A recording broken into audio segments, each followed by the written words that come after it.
I'm not sure the exact moment that I could have been considered to be an atheist. There were many influences leading up to the time that I actually started calling myself an atheist. I actually realized that I was an atheist, but I may have been atheistic before then. 9/11 certainly was a factor when I saw that zealotry and religion could lead people to commit atrocities, being too sure of themselves. But that was over 10 years before I actually started calling myself an atheist. And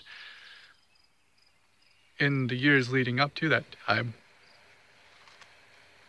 I was very religious.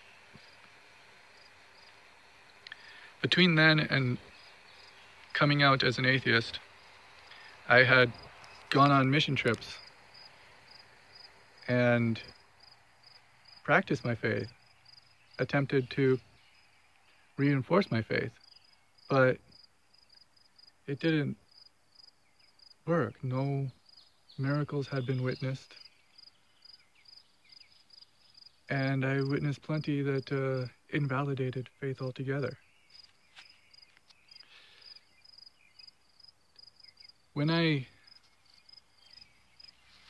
was 19, I went to India with some judgment on what the religion there was like, how it was alien, but I saw an entire culture functioning on its own with interesting beliefs that and traditions that didn't take much regard into what we Westerners think. A religion that a people that could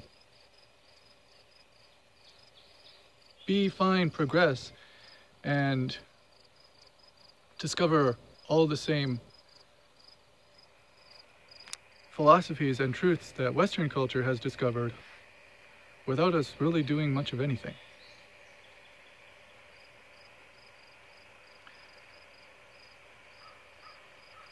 Shortly after, I had discovered libertarianism through the influence of Ron Paul. And though I do not consider myself a true libertarian these days, I have taken on a more liberal view of politics. Libertarianism is socially tolerant, which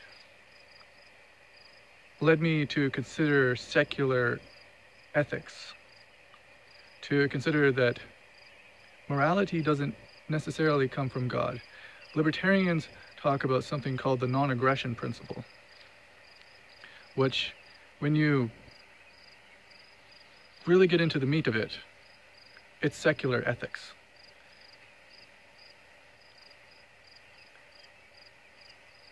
This non-aggression principle, I went back and forth between it and Christianity, and I saw that they're on completely different wavelengths. They are not thinking along the same lines. I found it difficult to reconcile Christianity and libertarianism. I also found many clear violations of the non-aggression principle by God in the Bible. How could I worship God if he does not keep the non-aggression principle?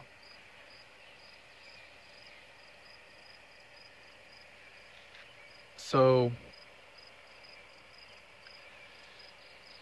through the next few years, I had associated far more with libertarians on the internet than I did with my own church. To go into a little background there, I was raised a Seventh-day Adventist. I was homeschooled. The church was my entire social community. But it was a church of old people, and I was falling out of touch with it. Meanwhile, meeting libertarians through the internet, meeting libertarians in person eventually, and talking with other people through the internet, other people who are interesting, who, though I might not agree with their lifestyle choices, they're not violating my rights, so I would let them live, and I would prefer that God let them live too. They're my friends. So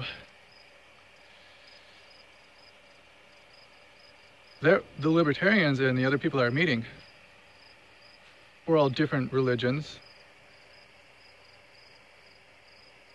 but I felt like they were more friends than the judgmental people that I'd meet at church.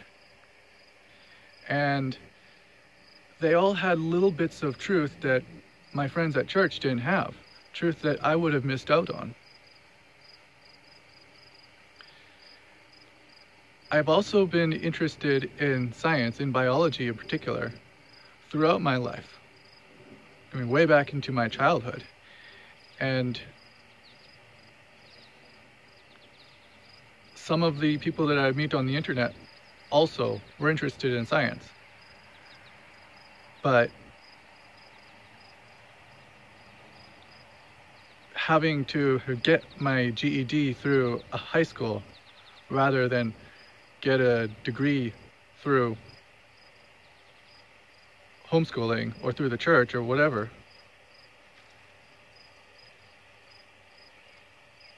I had to actually understand science by studying it outside of the church.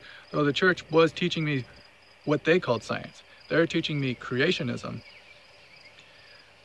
I knew it was inadequate because it's not explaining how to actually apply biology or to understand nature. It's just a list of objections to evolution. And it's not made by people who actually understand it. Their motivation is entirely religious. These people who do understand evolution, they're of many different religions. There are Buddhists. They have no objection to evolution per se. Many different sects of Hinduism and other Western religions besides Christianity. People understand evolution. The people who deny evolution, their objections are not scientific.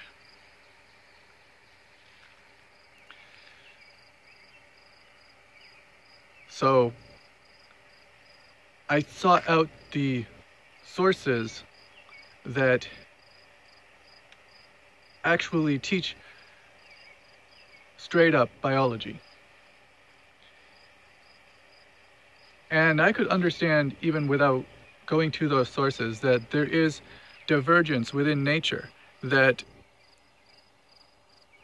it is practically unlimited. The only limit to evolution is that you cannot evolve out of your ancestry. In other words, the humans who have evolved from apes are still apes. The apes which evolved from monkeys are still monkeys.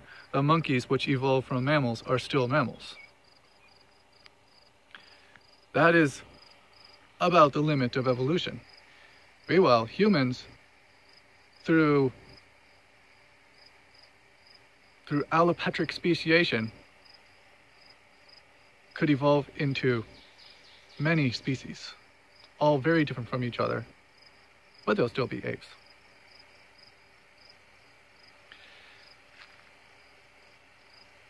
I have observed that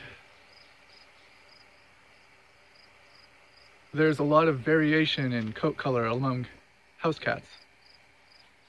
And I had wondered why, since according to creationism, they should be about just as old a species as us. Why do creationists think that there might be common ancestry between lions and house cats? I had decided that whether a creationist or not, I ought to become a biologist and figure out how much evolution, microevolution, is possible, or to find the truth one way or another. Maybe it is true. Maybe I will find the evidence that settles the debate once and for all whether evolution is true or creationism is true.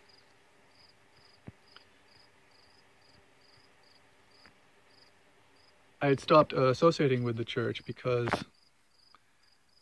I found them to be a little bit useless and ignorant. I decided to study philosophy and science on my own. And that lack of socialization allowed the conversation within my own mind to become less of theirs and more of my own, though very much of a dogmatic libertarian. But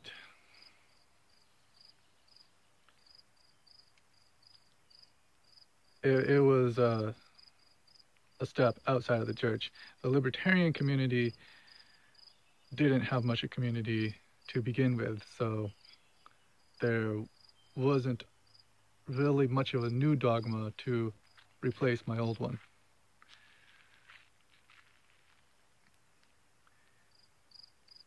When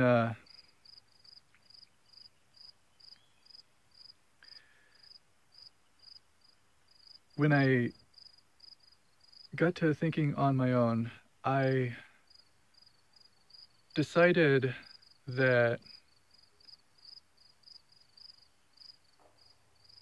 there probably was a God, but it certainly wasn't the God of the Bible. That I found too many inconsistencies in the Bible. And that the God of the Bible certainly was not the libertarian God that I was worshiping.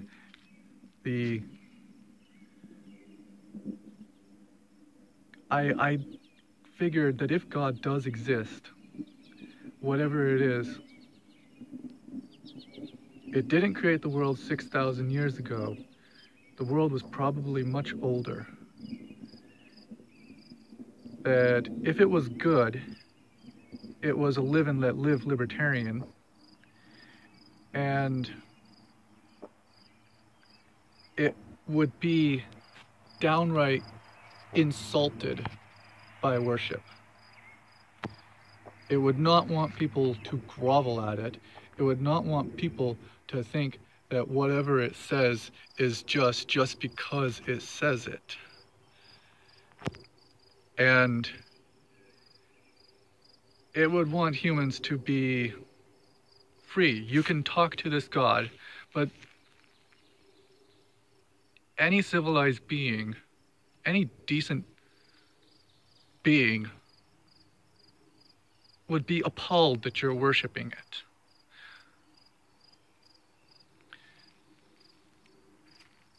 So, for a few months, that was my deism. I was talking to God, but I wasn't talking like I knew God. But I did go to church a couple of times, and the last time I went to church, I was disappointed in people. I was disappointed at the man who just assumed that there must be a God because, oh look, this world looks like it's made for us. Like, look, the water table is all in balance, but I knew that the water table is just in balance where we live. Where we choose not to live, there's no water table. Some places get flooded. Some places are as dry as bone. The Sahara Desert, if you tap into the water table, it will only last 100 years.